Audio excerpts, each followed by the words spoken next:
sayid maxamed wuxuu ku dhashay meesha la yidhaahdo sacmadeeqo oo buuhoodle ka xigta dhinaca waqooyi wuxuu dhashay guga la yidhaahdo gobaysane cabidhuux oo aan weydiiyey oo isku filahaayeen wuxuu igu yidhi 2 habeen oo isxiga ayaanu kala dhalannay laakiin waxa ay sheegay markuu hadalkaa lahaa in la yidhaahdo keebaa habeen weynaa labadiina cabidhuux wuxuu yidhi anna boqraas baan ku dhashay isna sacmadeequu ku dhashay waa 2 balli oo magaalada buuhoodle 2 dhinac ka xiga halkaa ayuu ku koray dad iska reer baadiye ah oo geel dhaqankoodu yahay geel iyo faras iyo xoolo magaalana safrigu ka imanayeen oo berbere iyo safrigu uga imanayeen halkaa ayuu qur-aanka ku bartay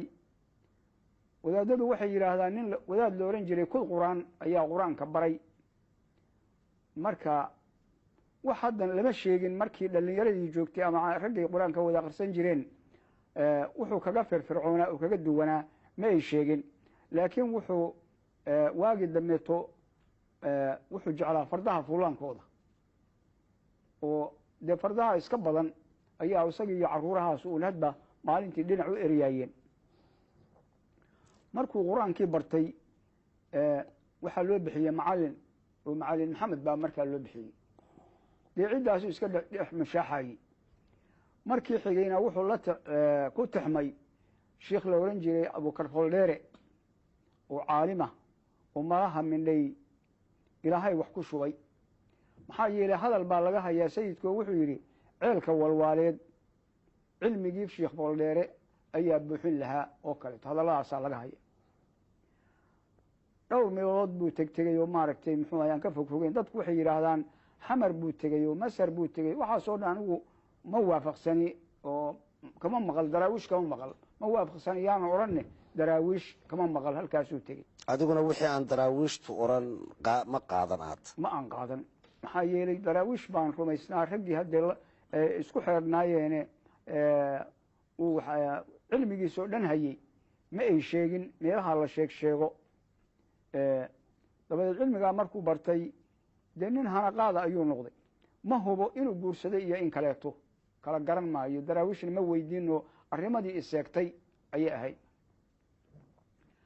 markii xigay niman kooxa ayay israaceen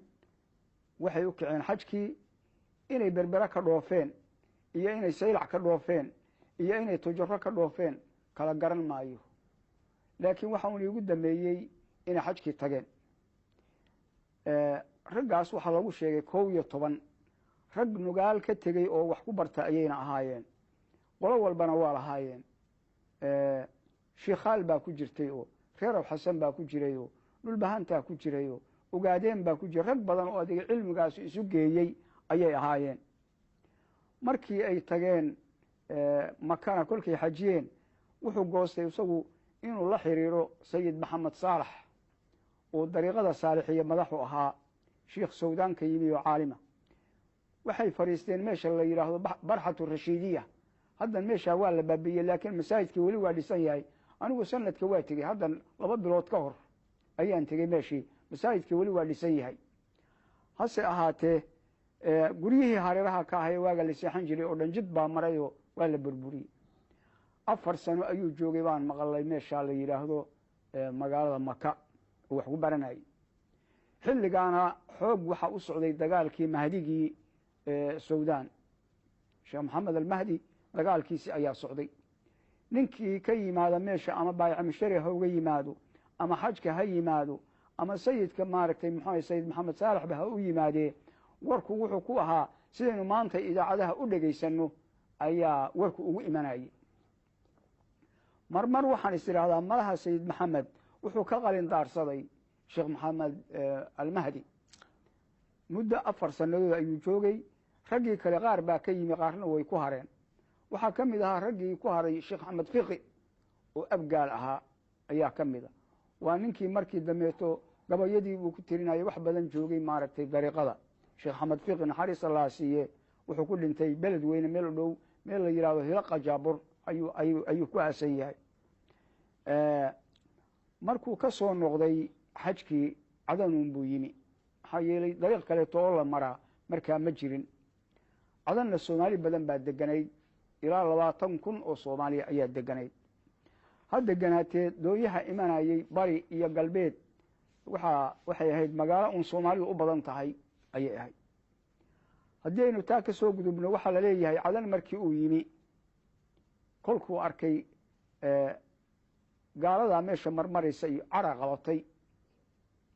marmar buu ku sigtaa inuu dhagax gurto oo ku tuuro gaaladaas meesha marmaraysa hase ahaatee qisada la sheegaayo yaab kale waxay tahay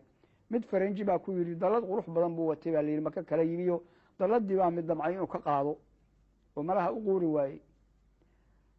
dawladdii buu balkeen dalladaada aan arkee malaha turjuwaankiisi baa u sheegayo isagoo afka gaal ma oqoone kolkaasuu sidaa ugu muday dalladii sidii nin la dagaalamayo adigu meeshaan xoogaa rabshada ayaa ka dhacday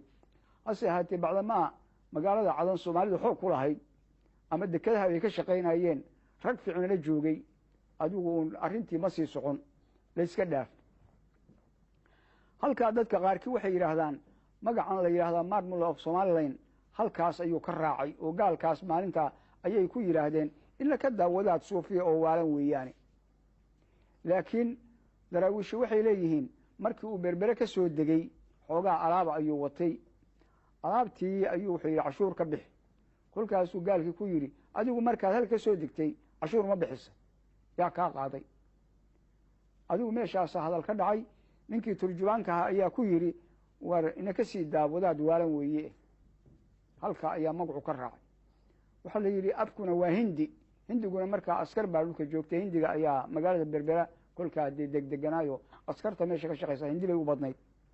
soomaalida weli gacanta laguma dhigin oo bannaankay ka jireen muddo ayuu joogay berbera halkaasuu ku guursaday gabadh dhulbahanto ah oo baharsamo ah taas ayaa la hubaa waa mahdi hooyadiis dabadeed muddo hadduu halkaa joogay wuxuu isku dayey inuu dadka waxbaro oo masaajidda ka wacdiyo wax u aqriyo waxaa ka hor yimi culammadii qaadiriyada ahayd taasaa la isjiray rag badan bay meeshaa isku arkeen fadhiyo badan baa la qaatay waa la dooday qolo waliba waxay sheegataa in doodii laga badiyey oo saalixiyadu waxay yidhaahdaan qaadiriyada doodii wuu ka badiyey oo maalintaas maaragtay muxuu ahay banaanku ku dhigay qaadiriyadana waxay yidhaahdeen annaguba magaalada nooga cararay markii dambeeto kolkii aanu maaragtay muxuu ahayey hadalkii iyo aanu ka badin hase ahaatee waxa la yidhi nin ina sheekh kabiir la ohan jiray ayaa maalin soo kacayo halkaa khamiiskaa ku dhigay oo wuxuu yidhi haad burhaanag bal waxaa soo da kolkaasaa sheekh cali ibraahim baa nooga sheekayn jiray wadaadka baa ayaa ku soo booday ninkii dharbaaxa ku dhiftay xuysiiddaa sheekha adigu si fiican baa meeshaa loogu dooday dooda waxaa ka mid ahay qaadku waa xaaraan buuri barida idaha in la cabaa waa xaaraan buuri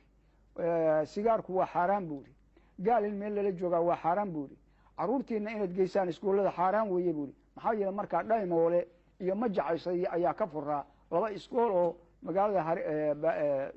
baadiyaheeda dhinaca waqooyi ee dhinaca koonfureed laga sameeyey waxaa la leeyahay maalintii dambeeto ayaa mid faranji wuxuu soo kaxayey koox caruura isagoo dareerinaya magaalada dhexdeeda